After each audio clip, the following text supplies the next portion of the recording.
This is the Roots and All podcast, and I'm your host, Sarah Wilson. Join me as I talk about all aspects of gardening with some of the top horticulturists from around the world. This episode is brought to you by Sow and Mow. Launched this year, Sow and Mow is a new lawn care brand bringing the right products and expertise to give everyone the confidence to be a lawn expert. They've developed the perfect 12-month plan through 6 liquid feeds to give your lawn all the nutrients needed for complete plant health and professional results. Packaged into a one-size-fits-all box, lasting 6, 12 or 24 months based on the lawn size, this ensures the ability to cater for all lawns with no waste. As a special offer for listeners, Sow and Mow is offering 15% off your first box. Simply visit sowandmow.com and enter the code ROOTS15, all uppercase, at the checkout. In today's episode, I'm joined by Greg Peterson, who started the urban farm nearly 30 years ago. His third of an acre site is covered in edible crops, which feed his family and other families too. Gardening as he does in Phoenix, Arizona, he has to make full use of rainwater harvesting systems, soil improvement techniques, plus he's heavy into recycling and reuse. We talk about how he's created a fully functioning and successful farm in an urban neighbourhood. Greg begins by talking about what prompted him to start the urban farm. Well, in the 8th grade, so rewind back to 1974, I wrote a paper on how we were overfishing the ocean. So I knew back then that there was an issue with how we were living on the planet and our food systems. And over the years, I discovered regenerative design inside of permaculture and spent a lot of time in the 90s and 2000s looking at how our food system was dysfunctional. And I came to the conclusion about 15 years ago that urban agriculture, growing food right where we eat it, is, and I tell people it's the capital T, the solution to our global food system problems, is growing food in the city. So I embarked on a journey in 2001 to turn my home. I've lived here for 32 years and turn my home and the property here into what I call an environmental showcase home. The property itself is 80 feet wide and 160 feet deep, and I have basically turned it into an edible landscape. Wow, that is impressive. And do you think is that a usual amount of space for a residential property, and is that enough? Well, it's enough for me and a couple of families, and it's quite unusual to see this. And I embarked on a project about 15 years ago to create 10,000 urban farms in Phoenix, and really that's to encourage others to create their yards into an urban farm. So it's really what I do. I tell people all the time that the dirt here at the urban farm is my hobby. And my job is to enroll people and teach them how to create their landscapes so that they can eat them. Because it makes no sense to me to plant something that you can't eat, or plant something that doesn't support an edible landscape. So no room for ornamentals? Is it completely food produce? Great question. And ornamentals have many uses in my landscape. I stay away from a couple of the ornamentals that are fairly useless and or have thorns. So I generally stay away from thorns and wood that can't be broken down. But ornamentals are great because they make flowers, and flowers bring in pollinators, and pollinators pollinate and make more food. So I said a minute ago, I plant everything so that it's edible or it supports edible. And there's my big ash tree out in my backyard. It's 60 feet tall, and it provides shade for me. So it shades the house. Plus, twice a year, it dumps leaves that I use in my mulch in my mulching composting system. So just because you can't eat something doesn't mean you don't put it in the space. But if I put something in the space, it has multiple uses. In permaculture, we call that stacking functions. Interesting. Yeah. And one of the things I think about permaculture is I think people tend to think, the entire site has to be productive. It has to have a use. And sometimes I personally forget that humans are part of the system. So do you also have spaces for humans where we can relax and, enjoy the garden? Oh my gosh, absolutely. I have this it is west facing, and in the desert that's pretty hot. But I have this beautiful west facing outdoor patio and kitchen that's about 800 square feet. And, we have fires out there and eat dinner out there. Our front porch is nicely landscaped with potted edibles and flowers. So we actually, on the front porch, we grow lettuces and greens and those kinds of things in pots along with the flowers. So how much of your food do you buy and how much do you grow yourself, would you say, as a percentage? Very good question. We eat out of the yard every day. And so we're constantly harvesting something. I would say on a year-over-year basis, we probably get 30% of our food out of the yard. Some months, like July and August, we're not getting much of anything. Other months like January, February, March, and April, we're getting lots. So you do have a down season, and that would be kind of midsummer for us anyway. I'd call it late summer when it's just too hot for really anything to be outside. Obviously, you're gardening in a desert. How do you manage water in that environment? Oh, that's a challenge, especially in a desert where we're in a massive drought. And one of my favorite things to use is something called drip tape. Drip tape is a drip irrigation system, but the key piece to it is that the drip tape evenly distributes water through the entire system. So if you're setting up a drip irrigation, a traditional drip irrigation system, you're going to get more water at the beginning of the system than at the end of the system. With drip tape, and this is something that farmers use, with drip tape, you get an even watering from the beginning to the end. And so you get everything watered the same way. So that's one way, is drip tape. Another way is we heavily rely on rainwater harvesting and graywater harvesting. Rainwater harvesting is harvesting the water that falls on our property in the form of rainfall. And what I've done here in 32 years is I've designed rainwater harvesting systems to direct the water when it comes to the places in the yard that are basins that catch that water, and then we grow mostly native and fruit trees around those basins. So what we're doing with the rainwater is we're directing it into the landscape and then planting around the basins where we direct it to.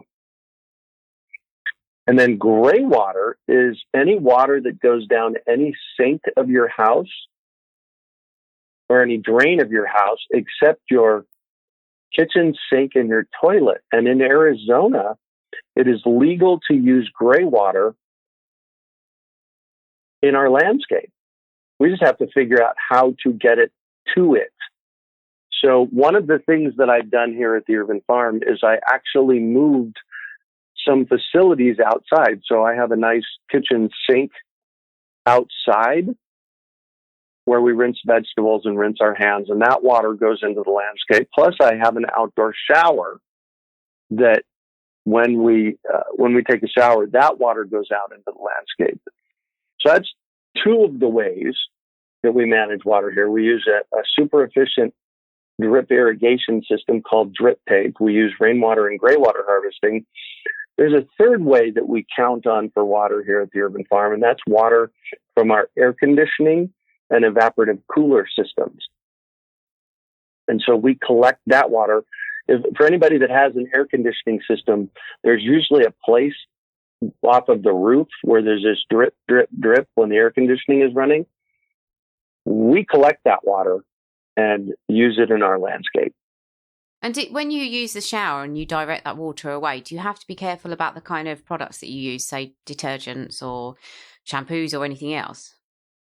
Absolutely. You have to be careful with what you put down the drain because, strong things like bleach and heavy chemicals going down the drain, they're not going away any longer. They're going into your landscape. So you have to be super conscious about what you're using. And there's harvesting. I'll come up with the URL for you for a rainwater harvesting website by Brad Lancaster. And he's got a list of soaps that you should be using in outdoor situations.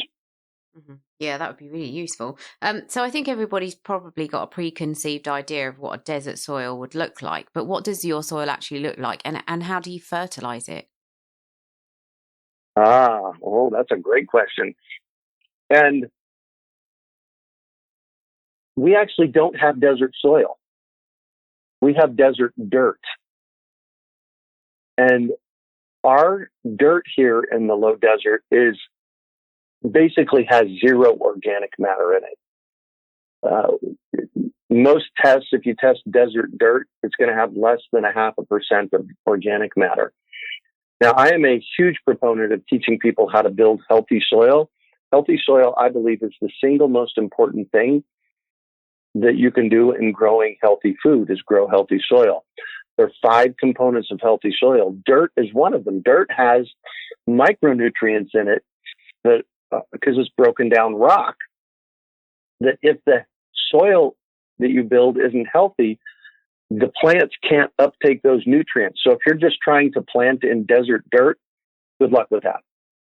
So the 5 components of healthy soil: dirt, airspace, water, organic matter, and everything that's alive in the soil. So how we fix the dirt here in the desert is we add lots and lots and lots of organic matter. And so in a garden, we will be adding compost and planting mix. Planting mix usually has compost in it, and then planting from there. I had a situation a few years ago where one of my friends wanted a garden, so we built it at her house. And it was in a garden bed that was 4 foot wide by 8 feet long. And it was dirt.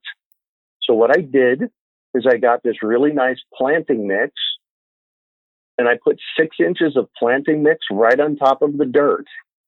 And then we planted, and I bid her adieu and went my own way. And about an hour, we had her garden planted. And what I want you to take note of, what I just said, is I didn't dig. We just put the planting mix, 6 inches of planting mix right on top, and then we planted, and we let the roots do the rest of the work. So what I do in garden beds like that is, and really everywhere you garden, you should be adding an inch or 2 of compost every year to your garden beds. So what we do every year with her garden bed is we just add an inch or 2 of compost on top. That's what I do with my garden beds here. And then with trees and bushes, what we do is we put a basin around the plant. And I usually say at least a 6-foot diameter basin with 6 inches of woody mulch in it. So woody mulch is wood chips, and you never want to put wood chips in a garden. Wood chips steal the nitrogen away from the soil. What we're doing in the basins around the tree is we're adding 6 inches of woody mulch. And what happens over time, over the course of a year to 18 months, is that breaks down into this really nice, healthy soil. Because at the interface between the dirt and the woody mulch, it starts making healthy soil fairly quickly. The second thing that woody mulch does, and the more woody mulch, the better, and this is really anywhere, is that it acts like a sponge and it holds on to that water. So especially in the desert and dry climates, having that woody mulch layer to hold the water in helps us with our watering. I suppose the typical permaculture garden would be a closed loop system. So you would take nothing out and you would bring nothing in. But I'm guessing when you have soil like you do, can you produce enough organic matter of your own, or do you actually need to import some, at least to start with? Yeah, that's a great question. We have to bring it in, especially when you're starting. I even bring it in now. I have an agreement with a local restaurant, and I get 10 buckets of food waste a week from them. And so I make my own compost. And until I started 3 years ago bringing in 10 buckets of food waste from a restaurant, I didn't have enough compost on site. So for what we're doing here, it does take a fair amount of organic matter that you have to bring in. And you mentioned permaculture and the system being a closed loop system. I personally don't believe in the human condition we can actually build 100% closed loop systems in the human part of it. Nature can. And if we were just in the desert, if we were just relying on natural systems here, we could grow some things. They would all be desert edibles. But if we're going to grow, vegetables and fruit trees and that kind of stuff, we have to bring in organic matter. The good news is, here in the country, we have this website called chipdrop.com. And actually, I think they're expanding globally. And what they do is they coordinate with you and a tree trimming service to dump woody mulch in your driveway. And that works really well because that can easily net you 20 or 30 cubic yards of woody mulch that you can then build in the soil. That's amazing. I hope they do roll that out because I would love that. So obviously you have fairly challenging growing conditions. So are you seed saving? Are you selecting plants that show some resilience in your conditions and then saving the seed and planting those in future years? Yes-ish. So what I do here at the Urban Farm, first of all, we teach a lot about seed saving in all of our online education. And what I do here at the Urban Farm is I plant open pollinated seeds. Open pollinated, landrace, or heirloom seeds are the older varieties that when you plant them, you get the same thing. And the difference there is in hybrids, hybrid is watermelon A and watermelon B, and they cross-pollinate them and they get watermelon C. And it's not genetically as stable as an heirloom. So what I do here at the Urban Farm is I only plant heirloom or open pollinated seeds, and then I let them go to seed. So what I've done here at the Urban Farm is I've truly created a food forest by which things reseed themselves every year.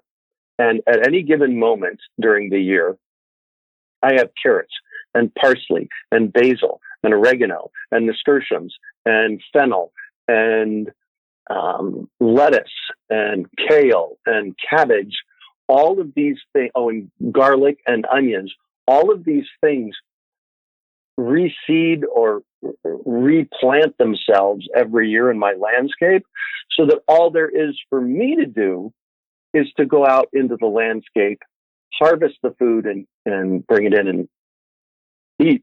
So, I mean, you're building up, I suppose, your own seed bank there, aren't you? Exactly. And then some of them, I do have a small collection, a couple of buckets of individually saved seeds from my parsley and different lettuce and that kind of stuff that I actually save. But mostly I let the landscape handle the seeding. Yeah, I like that. That's very low maintenance. How much of a revolutionary are you in Phoenix? Well, I've been doing this for 32 years. I am quite known here in Phoenix, and with my podcast, Urban Farm Podcast, I'm fairly known globally in sharing people's stories about how they got started and their successes and failures. And I've been doing quite vocally here in Phoenix. I've been doing this for 25 years. Yeah. And what made you start your podcast? I mean, what is your gardening mission? In 1991, there were multiple things that happened for me. I was 30 years old, and there were multiple things that happened for me in my life that year. One of them was I read a book called Ishmael by Daniel Quinn, and just go read it. It's an amazing book. The gorilla is the teacher, and Quinn in his book talks about how we got as a culture to where we're at and the pitfalls that we're running into. The second thing that happened for me is I did my first permaculture design course. The third thing that happened for me was a friend of mine was sailing in the South Pacific, and when he came back, he communicated this story with me. They anchored in an island. They were looking for a grocery store, and somebody said, "Go pick your own. It's just growing out there." For me, that was a major light bulb that went on. It was like, whoa, hold on. And then the fourth thing, which really propelled me forward in 1991, was I did a course at Landmark Education, and out of it, I created myself to be the person on the planet responsible for transforming our global food system. I believe that our global food system is broken at best, and that it needs a lot of work. And what I'm clear about is I can't do it all myself.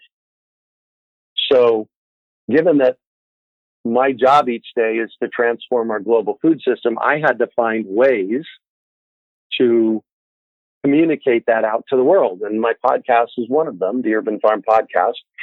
We're getting about 50,000 listens a month right now. And people are really engaged. They're, I get a lot of feedback from people on the stories that we tell on the Urban Farm Podcast. And so really that's the reason, to help get the word out. And here's the other piece of that. This mission of mine, transforming our global food system, it's not mine. It's ours. And, people like you and other people doing work, we can't claim it as our own. This is a global challenge that we have that takes more than just me. And what I do with my podcast is I inspire people to go out and plant gardens. Really, that's what it's about. Transform your landscape at your house into something you can eat. Why not? Indeed. So it's a global issue, but do you see a future where we are all growing local? That is my intent. That is what I see. Again, as I said earlier, I believe that the place to fix this problem is in the cities where we live. And, when you look at Havana, Cuba, they grow a lot of their own food. So why not? It takes tweaking people's thought process, getting them to think about, all right, well, I could grow basil in a pot on my back patio. I could grow a little bit of lettuce. What if I grew a whole salad? Oh, by the way, I have dirt here in the backyard. What if I put in a chicken coop and got eggs? Like that. So it's a transformational process that we're in. Yeah. And so I know in the States, I think in the States, you have slightly more robust rules and regulations when it comes to, for instance, what you can grow in your front yard. So I wondered, is everyone in your neighbourhood on board, and are there rules and regulations that you need to be mindful of when you're creating your urban farm?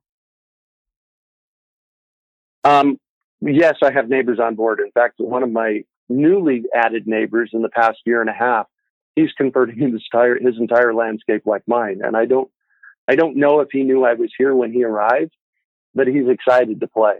And one of the things that I do to make a living is I educate people about fruit trees here in the desert and how to successfully grow them in the desert. And then they can buy fruit trees from me.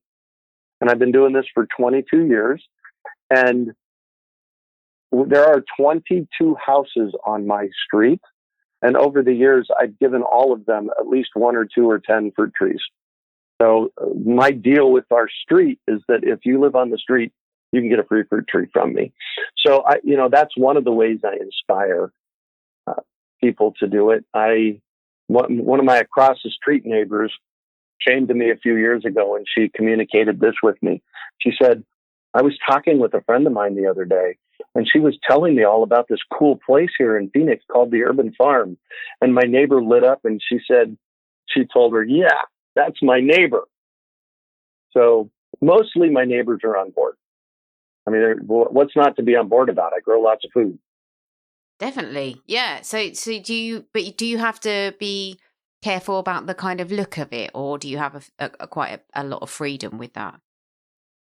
Great. So from an aesthetics perspective, what I have always been really on top of is making sure that it looks nice. And I went back to school in 1999, and I got two university degrees, a bachelor's and a master's. Both of them are in urban and environmental planning.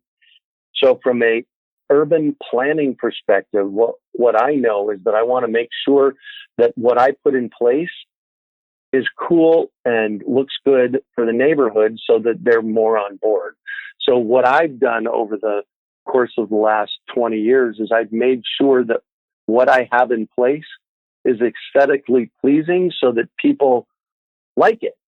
And I fortunately don't live in a neighborhood with an HOA or a homeowners association. And so there are no state or city regulations that prevent me from growing food in the front yard. Now, homeowners associations are a different story here in the United States. They have a big say on what you can and can't grow, and that's a totally different story. But I don't have any problem with that. Plus, everything that I do in my front yard, I make sure that it's aesthetically pleasing. So it's possible to be aesthetically pleasing and productive. That's really good to know, actually, because I think a lot of people are under the misapprehension that productive spaces don't always look good, but that's really useful to know. Yeah. So thinking about people who might be dipping a toe in the water of an urban farm, I wondered if you could just maybe give one easy win that people could achieve if they're thinking of starting. Well, the most expensive thing to buy in the grocery store and the easiest thing to grow are herbs. You can grow herbs on a sunny windowsill, basil, oregano, cilantro. You can grow herbs in a pot on a patio. So that's an easy win right out of the chute. And then taking it farther, if you look at your garden beds, if you have any garden beds at all, and you look at them, I would say change out 2 or 3 plants that are edible as a start. If you just have a garden bed full of flowers, add some lettuce or add something you like. And then the other piece of this is you always want to grow what you love. I get this question a lot from people. Hey, what kind of fruit trees should I grow in my yard? And what I say is, what kind of fruit do you like? Because if you're growing something and you don't like it, don't do it. Yeah, absolutely. You have to grow something that you like. And also I like the fact that you suggest kind of, it is an easy win. And it's something, if you pick a herb or a salad crop, then it's something you can use regularly, and you get into the kind of mindset of keep popping out to the backyard, harvesting and going in and using it. So I think that's a really good tip. So I think that is pretty much it for my questions. Did we miss anything that you wanted to speak about? Here's what I tell people. Anybody can do this. You don't have a black thumb. You don't have a brown thumb. Anybody can grow something if they know what the rules are. And the good news is, inside of permaculture, permaculture teachers teach those rules. And those rules are specific to your area, but in general, they're the same kinds of rules. And they start with observe. Pay attention to what's going on in your space.